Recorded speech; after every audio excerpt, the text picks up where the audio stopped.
Hola, muy buenos días amigos, los saluda su amigo Midland Show en su programa dedicado a la historia. Hoy vamos a revisar programa está dedicado a la historia de México en este mes de septiembre. Estamos transmitiendo desde la Ciudad de México. Este programa en vivo no lo vamos a editar, así tal cual sale, así lo vamos a echar. Este programa está dedicado a hablar de la historia oficial y a contrastarla con las nuevas visiones que hay acerca de ese panorama tan amplio que hemos aprendido desde la escuela primaria, este relato de la historia oficial. Pero primero vamos a empezar a rescatar algunos conceptos de lo que es historia, para después dar una noción inicial que nos permita entender de qué perspectiva estamos hablando. Entonces, el primero concepto que rescato de lo que es la historia es la de Cicerón, que es una figura del periodo romano, y él nos habla que la historia es la maestra de vida. O sea, a través del conocimiento de ese pasado y sus lecciones, nos ayuda a mejorar el presente a través de ese aprendizaje que nos dejan las lecciones del pasado. Podrá ser cierto esto o no, pero hay que tomarlo como una primera aproximación. Ahora hay otra que es de Ortega y Gasset, un filósofo español, que nos dice: quienes no recuerdan su pasado están condenados a repetirlo. Pues vamos a rescatar esas dos. Y a mí me gusta una que es de uno de mis maestros ya fallecido, Álvaro Matute, que viene en esta revista que es Relatos e Historias, de la cual ahorita tengo muchos ejemplares acá atrás, que la recomiendo, cuesta 60 pesos, casi lo de 2 caguamas, así que ustedes pueden preferir echarse una caguama, que es muy, muy sabroso, muy rico, o comprarse una revista de historia, que es necesario comprender la historia para entender nuestra realidad. Ahora, esta noción de Álvaro Matute nos dice: la historia debe ser vista como una vinculación grande hacia la ética, hacia la formación de valores. Y dice Álvaro Matute: yo creo más en una historia maestra de vida, magistra vitae, como lo dijo Cicerón, y él lo refiere, que en una historia aséptica, o sea, limpia, sin compromiso. Si tiene algún, y esto es importante, yo lo rescato, para mí ha sido muy esclarecedor sobre el papel del historiador socialmente en la sociedad. Dice: si tiene un sentido dedicarse a la historia, es justamente para enseñar y formar. La historia nos provee de la conciencia de valores. Si eso no funciona, entonces la historia no sirve para nada, señores. La historia no es memorización de datos y fechas como nos han enseñado. No es para pasar un examen. La historia nace desde de preguntas que le hacemos al pasado, pero desde el presente, desde problemáticas actuales. El historiador no cuenta como otras ciencias con la experimentación. No podemos revivir a Hitler ni a Napoleón, pero sí podemos entender que hay procesos que dieron paso al surgimiento de una figura como Napoleón y su expansión por el mundo y la creación de un imperio napoleónico en esa etapa de Francia, o la creación de una dictadura de fascista con Hitler y otras tantas figuras de Europa que en su proceso de expansión colonial y también de todas partes del mundo. Es lo que queremos tocar fibras sensibles que nos conecten con nuestra actualidad. Ahora, hablando de la historia oficial de la cual vamos a hablar, vamos a plantear ese relato que nos han vendido en la escuela oficial, que dice que un día México, ese es el cuento, hace mucho tiempo existía un país llamado México.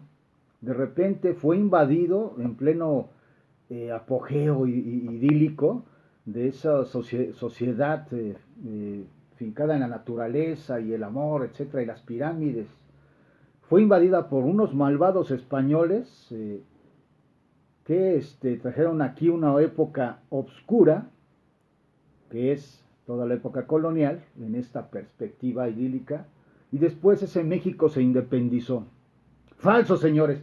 Eso no tiene nada que ver con la realidad y con las investigaciones profundas acerca de la historia. O sea, tenemos que matizar acerca de ese relato mítico.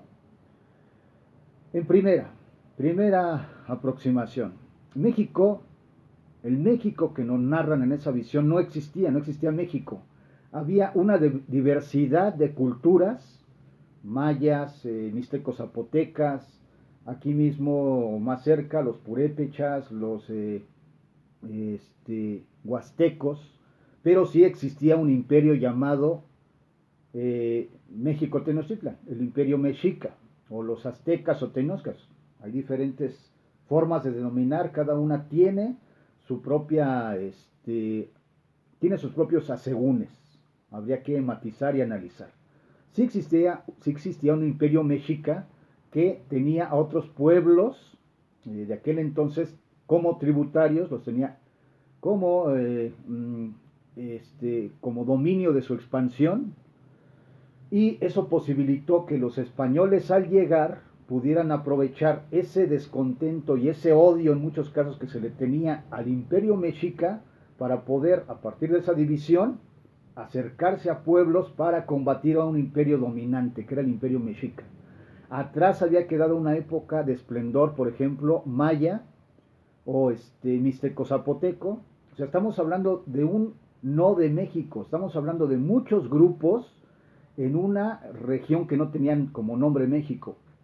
Ahora, el proceso de conquista y después de colonización, una cosa es la conquista, que es ese primer choque violento entre dos culturas. Entre ese proceso de conquista y después de colonización y pacificación, entre comillas, hay un episodio vital y fundamental que se nos olvida, que es las controversias de Valladolid. Esas controversias se dan entre un clérigo que había sido encomendero en las Antillas, que se llama Fray Bartolomé de las Casas, que hizo una defensa puntual de los indígenas, cuyo mundo ya en esa conquista había sido expoliado, explotado, terriblemente esclavizados, diezmados por la misma guerra de conquista y por las enfermedades. Entonces estamos viendo que sí hay un choque tremendo entre culturas, hay un reconocimiento tanto de Europa, que para ellos descubren un nuevo mundo que no necesitaba ser descubierto, por lo menos ellos, las sociedades de aquí eran autosustentables, tenían sus propias cosmovisiones, su propia lengua, su propia riqueza cultural, que no envidiaba en nada a las de Europa. Al contrario, en muchos aspectos sí tenían superioridad técnica, por ejemplo, o de costumbres como el aseo personal. Pero eso no hace superiores. Pero fíjense, ahí estoy usando nos hace. Yo no estaba allí, tú tampoco, si tienes una ascendencia mestiza. Si eres del mundo indígena, tienes mucho que reclamar a esa expansión europea. Lo vamos a dejar aquí en este primer programa y vamos a dejarlo para un segundo programa para no hacerlo tan largo. Pero hay que matizar, estamos empezando con esta discusión y vamos a entrar después a esas controversias de Valladolid en otro siguiente programa. Nos estamos basando en la propia formación dentro de la Escuela Nacional de Antropología e Historia y también en textos que vienen aquí, como que se llama de esta revista Relatos e Historias, en especial en un video al que me acerqué, que es de Guadalupe Jiménez Codinach, una gran investigadora acerca de la independencia de México. Entonces aquí vamos a seguir contrastando esta visión idílica de esa narración oficial de la historia de México. Hasta aquí se despide su amigo Mictlan Show cumpliendo 10 minutos de video en vivo y hasta luego. Y recuerden mi extensión, mi invitación para que quien esté interesado en participar en este programa se ponga en contacto conmigo y planteemos algún tema de su interés, puede ser poesía, música, no sé, la misma historia, alguna otra ciencia social o alguna otra ciencia. Así que nos vemos y se despide su amigo Mictlan